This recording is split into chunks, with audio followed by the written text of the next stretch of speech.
दोस्तों तपोभूमि क्लासेस में मैं अवधेश भदौरिया आप सभी का स्वागत करता हूं। दोस्तों आज मैं आपको वन रक्षक एवं जेल प्रहरी संयुक्त परीक्षा 25 जुलाई 2017 को जो तीसरी शिफ्ट 3 बजे से 5 बजे का पेपर हुआ है, उसमें जो सामान्य ज्ञान के प्रश्न आए हैं वो सारे प्रश्न बताऊंगा। दोस्तों जितने सामान्य ज्ञान के 20 क्वेश्चन आते हैं वो 20 क्वेश्चन इस शिफ्ट में जो पूछे गए हैं एक एक करके हम वो सारे क्वेश्चंस देखेंगे। दोस्तों हो सकता है कि आपको साउंड क्वालिटी थोड़ी सही नहीं लग रही हो, क्योंकि मैं डायरेक्ट स्क्रीन रिकॉर्डिंग कर रहा हूं, तो उसके लिए मैं आपसे क्षमा चाहता हूं। तो दोस्तों सबसे पहला क्वेश्चन देखते हैं। पहला क्वेश्चन है हमारा, बरगी बांध यानी बरगी डैम किस नदी पर स्थित है। तो दोस्तों बरगी डैम जबलपुर में है और वैसे नर्मदा नदी पर ही स्थित है, उसको बरगी नदी भी बोलते हैं। तो नर्मदा ऑप्शन में था तो हमने ऑप्शन लगा दिया नर्मदा नदी। बरगी डैम कहाँ पर है? नर्मदा पर। ठीक है। दूसरा है दोस्तों, पन्ना राष्ट्रीय उद्यान पन्ना के अलावा और किस जिले में फैला है। तो दोस्तों पन्ना के आसपास का ही जिला होना चाहिए, बाकी के ऑप्शन ऐसे थे ही नहीं, तो केवल एक ही आंसर था हमारा, छतरपुर। बहुत ही सरल ऑप्शंस थे दोस्तों यहाँ पर। अगला है, मध्य प्रदेश का नया वित्तीय वर्ष कब से कब तक रहता है। तो दोस्तों ये रिपीट हुआ है क्वेश्चन, पहले भी किसी शिफ्ट में ये पूछा जा चुका था। तो 1 जनवरी से 31 दिसंबर तक हमारा नया वित्तीय वर्ष चालू है। अगला दोस्तों, मध्य प्रदेश का विज्ञान पुरुष किसे कहा जाता है। दोस्तों अभी थोड़ा नेट सर्चिंग से देखा तो ये नहीं मिला कि मध्य प्रदेश का विज्ञान पुरुष किसे कहा जाता है, लेकिन जो ऑप्शंस थे दोस्तों वो ऑप्शंस इस तरीके के थे कि मतलब 2 लोग तो मध्य प्रदेश के बाहर ही के ही थे तो उनको हटा सकते थे, और एक अलग क्षेत्र का था, तो मतलब ऑप्शन से अपन को बिल्कुल क्लियर हो रहा था वहाँ पर। अब आते हैं दोस्तों 5वें नंबर के प्रश्न पर। 5वां प्रश्न है, विकलांग श्रद्धा का दौर नामक हास्य रचना के लिए किस लेखक को साहित्य अकादमी पुरस्कार मिला।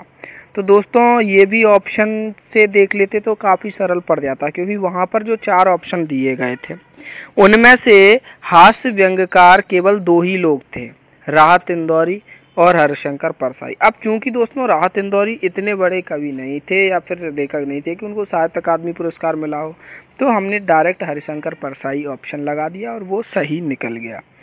अगला है दोस्तों, हाल ही में मध्य प्रदेश विधानसभा ने किस नदी को मध्य प्रदेश की प्रथम जीवित इकाई नदी घोषित किया है। दोस्तों ये जीवित इकाई नदी है, इसके काफ़ी फ़ायदे होते हैं, नदी के संरक्षण के लिए काफ़ी ज़रूरी चीज़ें मिलने लगती हैं। तो नर्मदा को सबसे पहले ये घोषित किया गया है जीवित इकाई नदी, क्योंकि नर्मदा सबसे बड़ी है मध्य प्रदेश में, तो नर्मदा को ही सबसे पहले करेंगे ना। अगला है, ओरछा किस जिले में स्थित है। तो दोस्तों ओरछा देखो यूपी से सटा हुआ है, ज़्यादातर लोग झांसी से ओरछा जाते हैं, तो वहीं झांसी टीकमगढ़, वो एमपी से पूछा गया है क्वेश्चन, तो यहाँ पर टीकमगढ़ आंसर हो जाएगा। ऑप्शन में भी टीकमगढ़ था, झांसी था भी नहीं, तो कोई कंफ्यूज भी नहीं होगा। अगला क्वेश्चन है दोस्तों, चेतियागिरी मंदिर कहाँ पर स्थित है। तो दोस्तों चेतियागिरी जो मंदिर है बुद्ध मंदिर है वो है, और ये सांची में स्थित है। अगला था दोस्तों, मध्य प्रदेश का स्थापना दिवस कब है। तो यहाँ पर मैंने 1 नवंबर 1956 पूरी स्थापना दिवस जिस दिन था वो बता दिया है। वैसे वहाँ पर 1 नवंबर 1 अक्टूबर इस तरीके से ऑप्शन थे, तो 1 नवंबर हमारा सही हो गया। अगला क्वेश्चन है, मध्य प्रदेश निम्न में से किसका बड़ा उत्पादक है। तेंदुपत्ता, इमारती लकड़ी, दोनों, इनमें से कोई नहीं। तो दोस्तों तेंदुपत्ता में तो नंबर 1 है ही, ये तो सभी को मालूम ही होगा। इमारती लकड़ी में भी साल सागौन भी अपने यहाँ पर्याप्त मात्रा में पाया जाता है, तो इसका आंसर होगा दोनों। अब आते हैं 11वें नंबर के प्रश्न पर। 11वें नंबर का प्रश्न है, कालिदास सम्मान निम्न में से किस क्षेत्र में नहीं दिया जाता। नहीं पूछा था दोस्तों। तो दोस्तों यहाँ पर जो संगीत लिखा है, यहाँ पर ऑप्शन में लिखा था शास्त्रीय संगीत, दूसरे नंबर पे था शास्त्रीय नृत्य, तीसरे पर था नाट्य और चौथे पर था साहित्य। तो दोस्तों शास्त्रीय संगीत, शास्त्रीय नृत्य और नाट्य, इन तीनों ही क्षेत्र में कालिदास सम्मान दिया जाता है, लेकिन साहित्य के क्षेत्र में कालिदास सम्मान नहीं दिया जाता। जबकि कालिदास जी ने साहित्य के ही क्षेत्र में काम किया था, लेकिन साहित्य के क्षेत्र में नहीं दिया जाता। ये बहुत ही जरूरी बात है दोस्तों ध्यान रखने की। तो डी ऑप्शन था। अगला क्वेश्चन था दोस्तों, भोज वेटलैंड को रामसर साइट कब बनाया गया। दोस्तों वेटलैंड यानी आर्द्र भूमियां होती हैं, और ईरान में एक शहर है रामसर शहर था, जो हमेशा आर्द्र रहता था, हमेशा पानी से भरा रहता था। तो जो भी मतलब पूरी साल भर पानी से भरे रहें ऐसी जगहों को हम आर्द्र भूमियाँ कहते हैं। तो जो हमारा भोजताल है उसको भी आर्द्र भूमि को रामसर साइट के तौर पर लोकेट किया जाता है अपने पूरे विश्व में। और अपने भारत में ऐसी 26 साइट हैं। तो भोज वेटलैंड को 19 अगस्त 2002 को रामसर साइट बनाया गया था। और दोस्तों वहाँ पर ऐसे अगस्त नहीं लिखा था, वहाँ ऐसे सिंपल ऑप्शन थे 2002, 2003, 2005, 2001 इस तरीके से। तो 2002 में शुरुआत की गई थी, 5-6 वेटलैंड इंडिया में घोषित किए गए थे, उनमें से भोज भी था। अगला है कैप्टन फॉरसिथ ने निम्न में से क्या खोजा एवं उसको विकसित किया। तो दोस्तों कैप्टन फॉरसिथ जी अंग्रेज थे एक। और जैसे दोस्तों ऑप्शन है जैसे मांडू हो गया, ओरछा हो गया, पचमढ़ी हो गया। तो पचमढ़ी एक ऐसा हिल स्टेशन है जो पहाड़ियों के बीच में है, तो इसको ही खोजना पड़ता। तो यही ऐसी चीज़ है जिसको खोजा जाए। और उसके बाद फिर क्या है, अंग्रेज़ों ने वहाँ पर उसको विकसित भी किया, वहाँ पर सैनिक छावनी बनाई, बहुत सारे चर्च भी आपको मिल जाएंगे। तो ये पचमढ़ी की जो खोज थी कैप्टन फॉरसिथ ने की थी। ये बंगाल के लॉन्सर थे, 1857 में उन्होंने पचमढ़ी की खोज की थी। नेक्स्ट क्वेश्चन है, प्रत्येक वर्ष जनवरी फरवरी में लगने वाला रामलीला मेला कहाँ लगता है। तो दोस्तों ऑप्शन थे ग्वालियर, भोपाल, इंदौर, मंदसौर इस तरीके से। तो ग्वालियर आपका सही ऑप्शन हो गया, ग्वालियर की भांडेर तहसील में लगता है। वैसे दोस्तों भांडेर थोड़ा दतिया से सटता हुआ है। नेक्स्ट है, मध्य प्रदेश औद्योगिक केंद्र विकास निगम कहाँ पर है। तो दोस्तों औद्योगिक केंद्र विकास निगम लिमिटेड आपका इंदौर में है और मध्य प्रदेश औद्योगिक केंद्र विकास निगम भोपाल में, जैसा कि इनकी दोनों वेबसाइट पे दिया गया है। और तो दोस्तों दोनों ही हैं और दोनों ही ऑप्शन में थे, तो क्या लगाना था ये थोड़ा कंफ्यूजिंग था।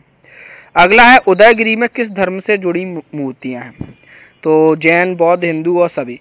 वैसे दोस्तों सभी धर्म की मूर्तियां मिली हैं, लेकिन बहुतायत में जैन धर्म की मूर्तियां मिली हैं। इस वजह से बहुत सारी किताबों में केवल आंसर जैन धर्म नहीं बताया गया है, और कुछ में बताया गया है कि सभी धर्म की मूर्तियां मिली हैं।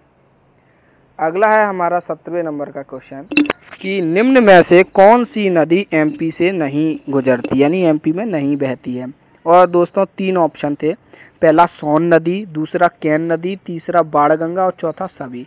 तो दोस्तों ये सभी नदियाँ एमपी से गुजरती हैं। दोस्तों यहाँ पर मैंने गलती कर दी, एमपी से नहीं गुजरती नहीं था क्वेश्चन था एमपी से गुजरती हैं, एमपी में बहती हैं। तो ये सभी नदियाँ एमपी में बहती हैं, सोन भी बहती है, कैन भी, बाणगंगा भी। ये दोस्तों यहाँ नहीं आप काट देना, ये गलती से लिख गया था, ठीक है। यहाँ पे बहुत ही काटा पीटी भी हो रही है क्योंकि मुझे भयंकर नींद आ रही थी दोस्तों उस समय मैं लिख रहा था इसको, तो उस वजह से ये सारी चीज़ें बिगड़ गई हैं। 18वां क्वेश्चन है, और मैंने फिर से वही क्वेश्चन रिपीट कर दिया जो मतलब पूछा गया था। एक्चुअली मुझे 19 ही क्वेश्चन याद आ रहे थे, तो वही रिपीट हो गया गलती से। 19वें नंबर का क्वेश्चन है, महाजनपद काल में उज्जैन किस राज्य की राजधानी थी। तो दोस्तों महाजनपद काल में उज्जैन को अवंतिका बोलते थे क्योंकि यह अवंती राज्य की राजधानी थी। अगला क्वेश्चन है, मध्य प्रदेश के शहडोल क्षेत्र में कौन सी बोली बोली जाती है। तो दोस्तों शहडोल क्षेत्र में बघेली बोली बोली जाती है। एक क्वेश्चन दोस्तों और था जो मेरे से छूट रहा है, शायद वो क्वेश्चन एमपी में ही था, और उसमें पूछा गया था कि जो ब्रज भाषा है उसका उद्गम किस भाषा से हुआ है, पूर्वी हिंदी, पश्चिमी हिंदी, इस तरीके से ऑप्शन थे। शायद वही होगा या फिर वह हिंदी में होगा, थोड़ा कन्फ्यूजन था। तो यहाँ पर ये 19 क्वेश्चन ही हैं। तो दोस्तों आप ज़रूर बताइए आपको ये लेक्चर कैसा लगा। दोस्तों इस लेक्चर से आप क्या कर सकते हैं कि ये सारे क्वेश्चंस देख सकते हैं और इन्हीं से रिलेट करके 27 और 28 की पेपर में भी आएगा क्वेश्चन। जैसे कि मेरे से पहले वाली भी 2-3 शिफ्टों में बोली से 2 क्वेश्चन आ रहे थे, तो मेरे पेपर में भी बोली से 2 क्वेश्चन आए। तो ये चीज़ आप ज़रूर देख लीजिए और ज़्यादा से ज़्यादा शेयर कीजिए। धन्यवाद। जय माता दी।